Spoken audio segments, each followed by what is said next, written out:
Сәлем достар. Мен Түркістан облысы Шардара ауданы сол жағалау елді мекенінде орналасқан Құрманғазы Сарайбекұлы атындағы жалпы орта мектебінің 8-ші А сынып оқушысы Сапаралы Жалғыз Қабылұлы боламын. Таза қала сізден басталады проекті жобасына қатысып отырмын. Бұл жобаға қатысудағы мақсатым қоқыс қалдықтарынан қоршаған ортаны тазарту.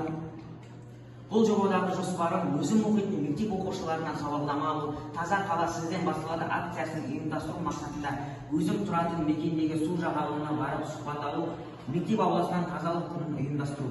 Кезек мен өзім оқитын мектептің оқушыларынан сауалнама алуды жөн көрдім. Енді кеттім. Мен енді бұл сауалнаманы 8-ші А сынып оқушыларынан аламын.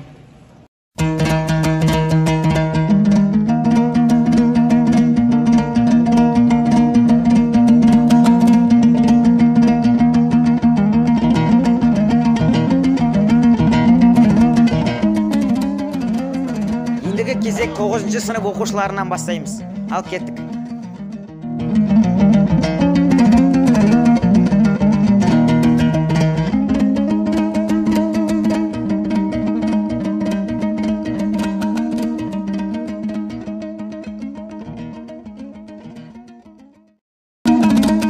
Тұтынған тамақ және сусын қалдықтарын қайда тастайсың сұрағына 85% қоқыс жәшігіне, 12% көшеге, 3% отырған жерге деп жауап берді. Сұрыптап тастау туралы естідің бе деген сұраққа 62% жоқ, 33% естідім, 5% білемін деп жауап берді. Қайта өңделеді. 41% қағаз, 33% пластик, 26% шыны деп жауап берді. Шардара біздің ортақ үйіміз. Әрбір адам тазалықты сақтап жүрсе, қаламыз көркейе түседі. Таза болса табиғат, аман болар адамзат дегендей. Табиғат таза болса, адамзат баласы да аман болады. Ал егер табиғат ағаштар ауа ластанса, денсаулығына зиян тиеді.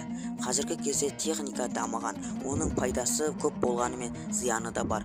Біздің ауылымыз Сырдария өзенінің жағасында орналасқан. Судың жағасына келіп демалатын, балық аулайтын адамдар саны өте көп.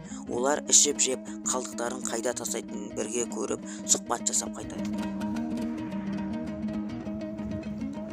Келесі біздің мақсатымыз балықшылардан сауалнама алу. Ассалаумағалейкум. Аға, сізден бір-екі сұхбат алып жіберейін деп едім. Ана осы жерлерде мысалы қоқыс тастайтын жәшік жоқ та, сіздер осы балықтар ыстаған кезде мусор қоқыс шығарасыз, сол кезде сол қоқыстарды қай жерге тастайсыз? Бұны жинап біз шетке тастап кетеміз, мусорный ящикке. Ана жерде мусорный ящик бар, иә, сонда. Осы жерге судың жағасына демалушылар көп келеді, солар қоқыс көп тастап кететінін жиі байқайсыз ба сіз? Байқаймыз ондай адамдар көп келеді. Небір адамдар бар енді қоқыс тастайтын, өзіміз жеке жинап тастап кетеміз, қоқыс ящикке апарып кетпен. Егер олар тастап кететін болса, сіздер оның орнында жинайсыздар? Жинаймыз әрине. Болды, рахмет аға.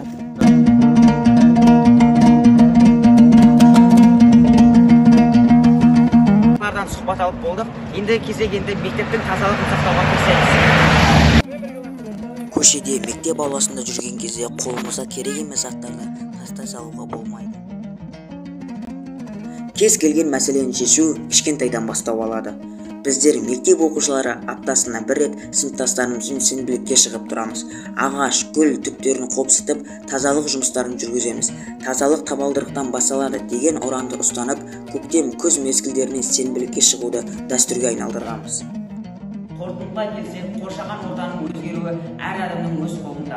Кез келген затты бүлдіру оңай, қалпына келтіру қиын. Олай келе, ауылына қарап азаматты таны демекші біз адамдар барлық сүйіспеншілікті, қайырымдылықты, әсемдікті табиғаттан үйренеміз. Әр адам өз жүрген жеріне көңіл бөліп, тазалық сақтап жүруге шақырамын.